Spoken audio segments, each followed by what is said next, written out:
Last night I dreamed I was a butterfly. I was not Zhuang, but a butterfly.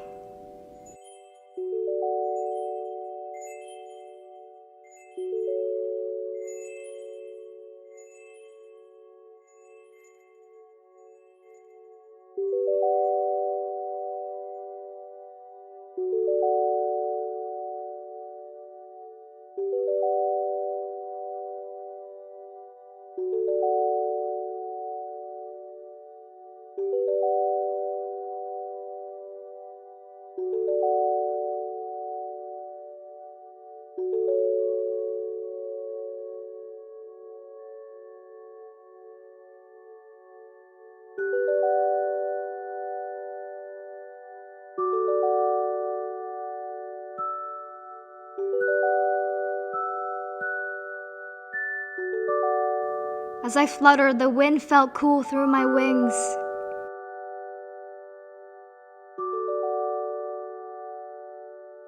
Can you dream of being anything but yourself?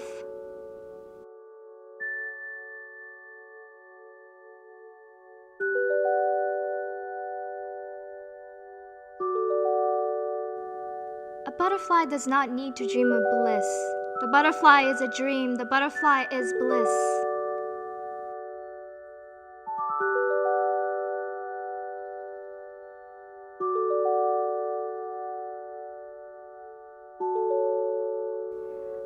I shook when I awoke, grasping the sheets around me.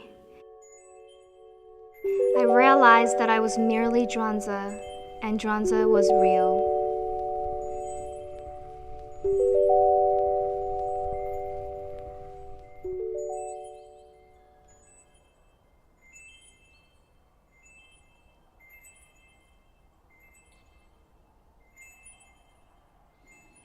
This is the story of Sun Wukong, the bastard Monkey King. He insists that his name be the handsome Monkey King, but why should I listen to him? I, Pangu, was born out of the cosmic powers of yin and yang, which formed into an egg for me to burst out of and create the stars and planets and Earth as you know it. Sun Wukong was born out of a stupid little stone egg atop a stupid little stone mountain. And when he came out of that egg and a big beam of light shot into the sky, the Jade Emperor sent some people to go check the freakish little humanoid monkey out. The Jade Emperor swiftly rejected him, so Sun Wukong joined the other monkeys. He played amongst the lush trees, ate the plump fruit, bathed in the cool river, and for a while that was fine, but Sun Wukong thought he deserved more. He grew restless for more. I, Sun Wukong, deserve more than boring mundanity. He was born out of magic egg. Surely he was destined for greatness, a life filled with adventure and glory. Well, he would have received said greatness, adventure, and glory if he had just waited, like I did. But Sun Wukong decided to take matters into his own grubby little hands. Sun Wukong led the monkeys to a hidden palace underneath a roaring waterfall, whereupon he declared himself their little bastard king. And the monkeys just went with it.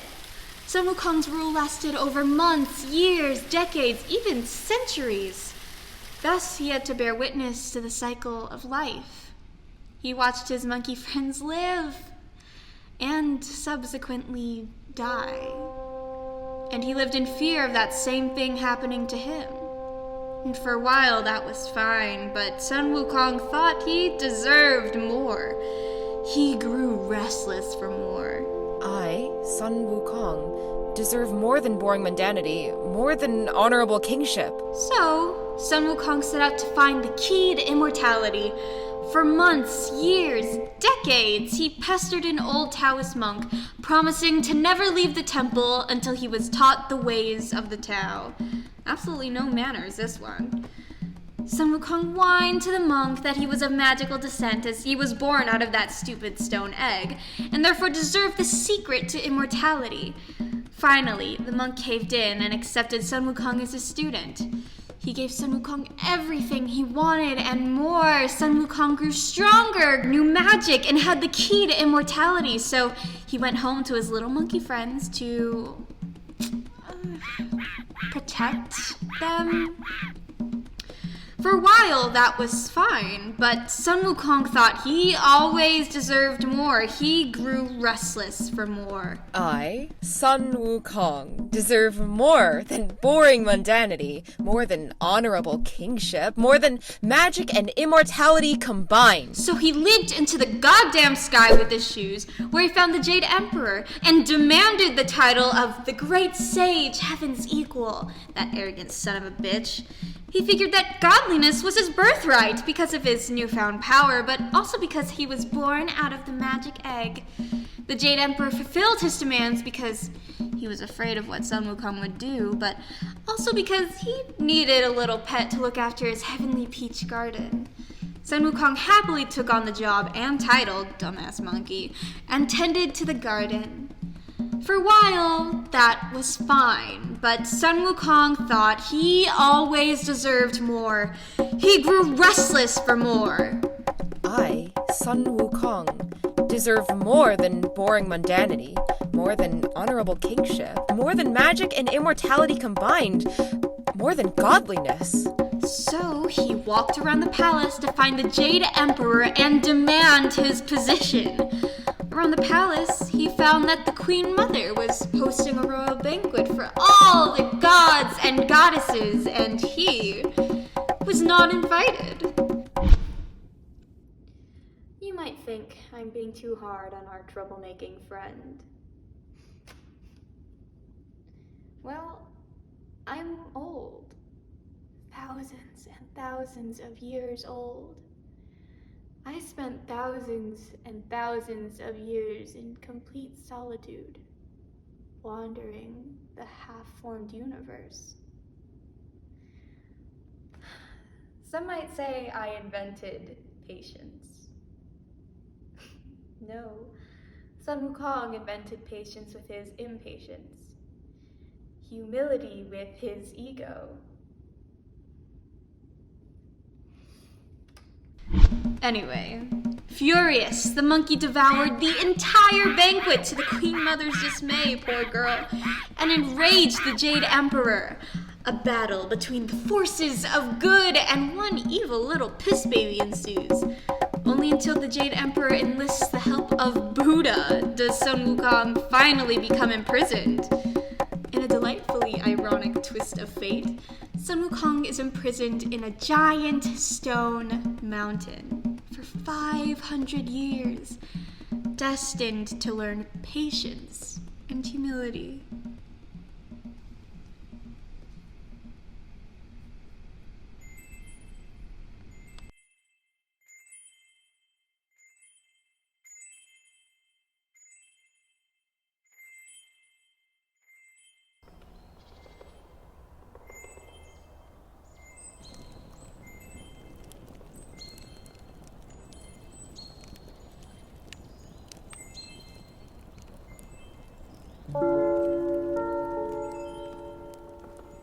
Last night I dreamed I was a butterfly.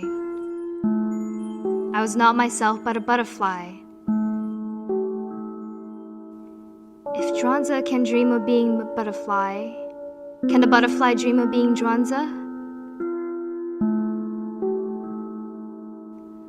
Zhuang does not dream of the butterfly. Zhuang was indistinguishable from the butterfly.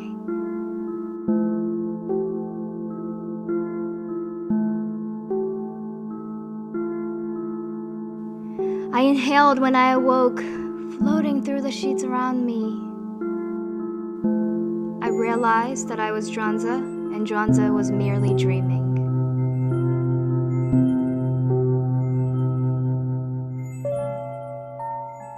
The story of Guan Yu begins somewhere nestled in the eastern region of the Han Dynasty, the state of Shu'an and its leader, Liu Bei. Guan Yu was probably nestled somewhere between the breast or the lips of Liu Bei and his best companion, Zhang Fei. I do indeed love my brothers. Perhaps we're not too dissimilar. I, Lan Ciahe, am known for my grace and strength, for my yin and yang. I am the gradient between femininity and masculinity. Lan Ciahe, they say, the man who doesn't know how to be a man. Well, who says I'm trying to be a man? What a clever observation. I see what you're trying to sell, Lan Ciahe, but that's not my story. That's yours. But alas, we digress. Like I was saying, nestled somewhere close to Liu Bei and Zhang Fei was Guan Yu. Together the trio were inseparable, bonded together by brotherhood, by love.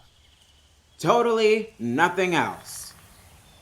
They walked to the tune of each other's steps. Woe to whoever attempted to separate them from each other. Guan Yu's skills were unmatched. He commanded the battlefield with such ferocity, potency, and desire. It was as if he was born under the dust of shuffling boots and shouts and fear and victory. However, there was something embedded beneath the flailing of his steel instruments. His eyes were beady with justice, arms pumped with valor. He believed he was changing the landscape of the Han Dynasty by rebelling against the forces of evil. And that his greatest desire was... My greatest desire is loyalty to Liu Bei and Zhang Fei. That's not a desire, Guan Yu. Well, why do you desire to interrogate me? Get back to the action! He was acclaimed as one of the greatest warriors in Han China. So one can imagine the size of Guan Yu's veins when his ability to protect his homeland was thwarted. When Cao Cao, Liu Bei's fiercest rival, took him captive. Guan Yu would rather die than betray his brothers and his homeland fighting alongside this coward. But after all, Guan Yu was stuck between the crossroads of loyalty and survival. At first, I refused Cao Cao's every command. defiance got him nowhere. See, Cao Cao was not brutal towards Guan Yu. He saw him as an asset. So he showered Guan Yu with gifts and treated him with the utmost respect. Guan Yu felt like I could get used to this. some of Guan Yu's greatest battles were fought under the command of Cao Cao. The dynamic between the two unlikely pairs began to shift dramatically. Guan Yu was slowly starting to trust Cao Cao. I will fight for Cao Cao. There was something about Cao Cao's treatment of Guan Yu that made him feel grateful, like how Liu Bei and Zhang Fei made him feel. Eventually, Guan Yu forgot that he was being held captive. At the same time, he began to forget his loyalty to his brothers. I wonder, what did Guan Yu desire now? My greatest desire is to fight for...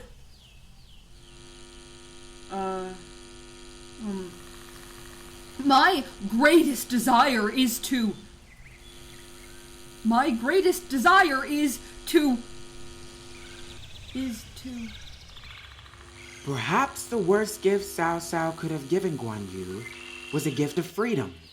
Freedom from brotherhood. He could spread his loyalty as thin as his heart desired. Yet, lost desires began to fall upon his cheek once more. What did he want? I want to be with my brothers, Liu Bei and Zhang Fei. I want to consume their love and affection. I must die with my brothers. He had to return home. He had to leave Cao Cao. But, bound by a sickly loyalty to his captor, he must do Cao Cao one last favor. I must repay Cao Cao for his benevolence. And so he did by slaying one of Cao Cao's rivals. He earned his freedom and returned to his brothers. When he returned, he was changed. He was hardened by months of war, chilled by isolation from his brothers, haunted by adventures with Cao Cao. He feared his brothers' reception. Would they understand why he fought for Cao Cao? Would they recognize him? Before being captured, Guan Yu's loyalty was simple, unmovable, unquestionable. His allegiance was steadfast and enduring. His love was unshakable. Unmovable Guan Yu could bend, not unlike Lan Sai. Some see us as opposites, you and I. Really? Yes, they do. But while yin and yang are opposites, yin exists in yang, and vice versa. Not unlike Lan Sai, not unlike Guan Yu.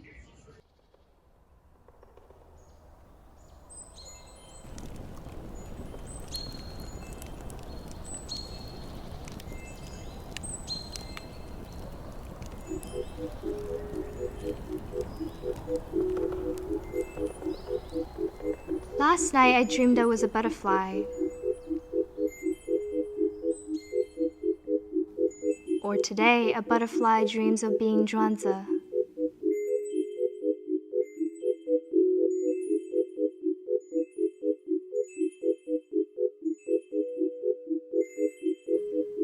Life then is really a dream, and we travelers merely float down the river of time. Departing, converging,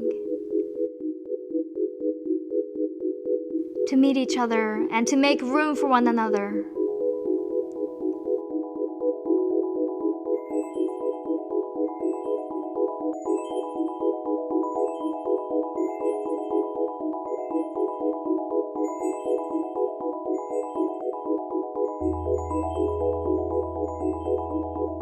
If life is a dream, what then are daydreams?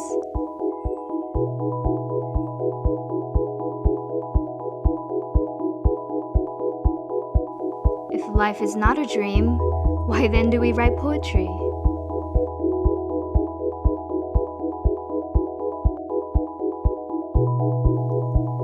I sighed when I awoke, cradled by the sheets around me.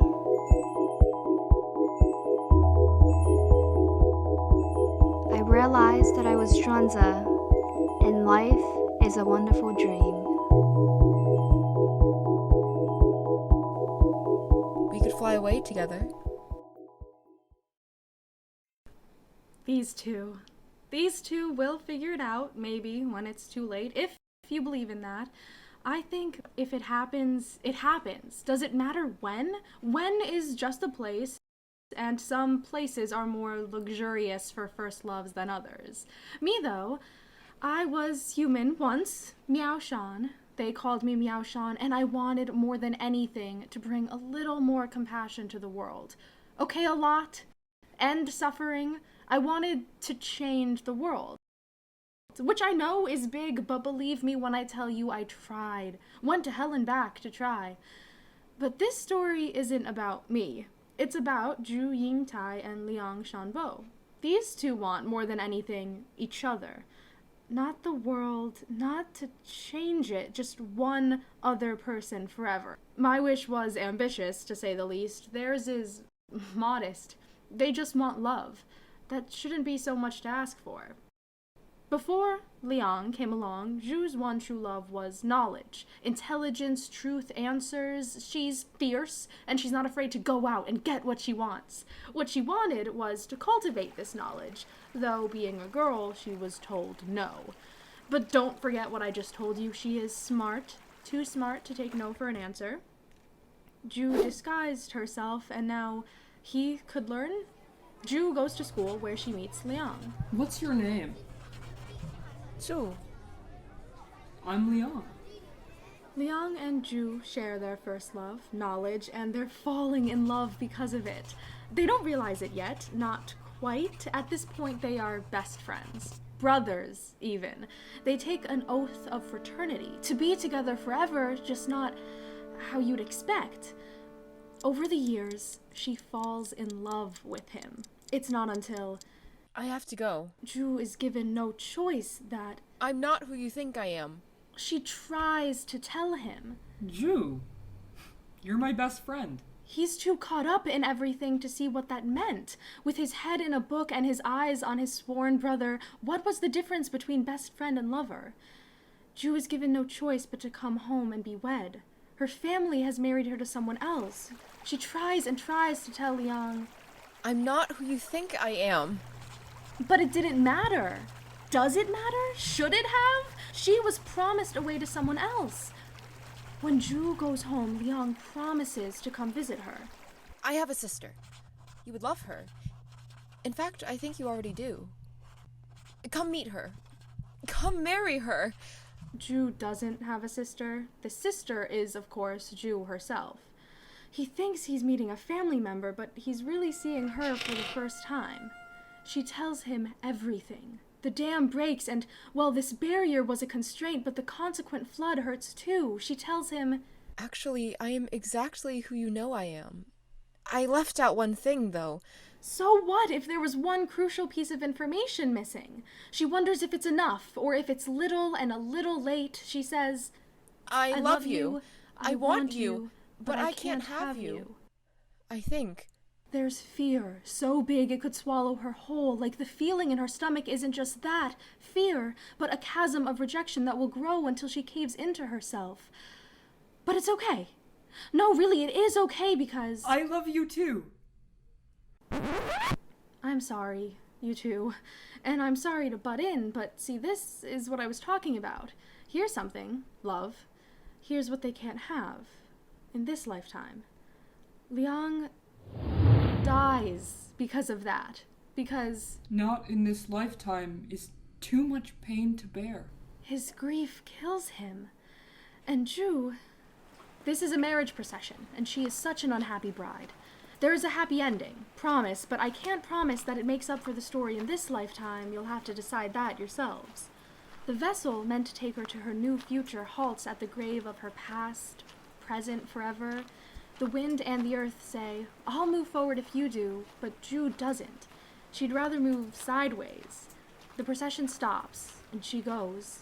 In front of Liang's grave, she weeps. She thinks... It feels like we could fly away together. But does that really happen? Outside of folklore, she has no way of knowing.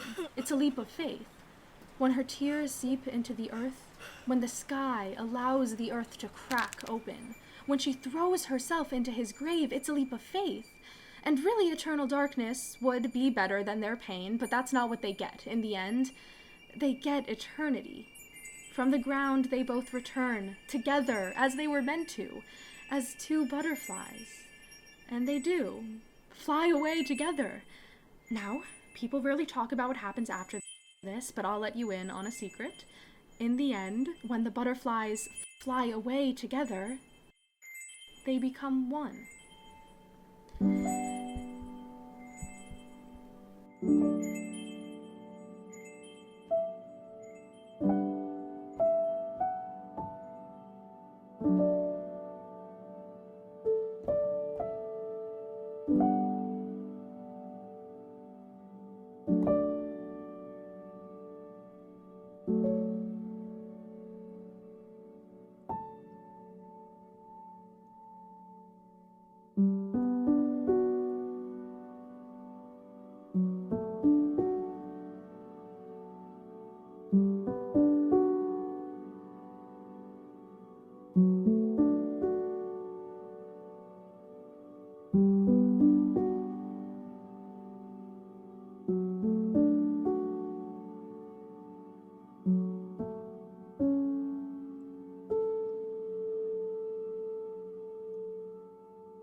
Thank you.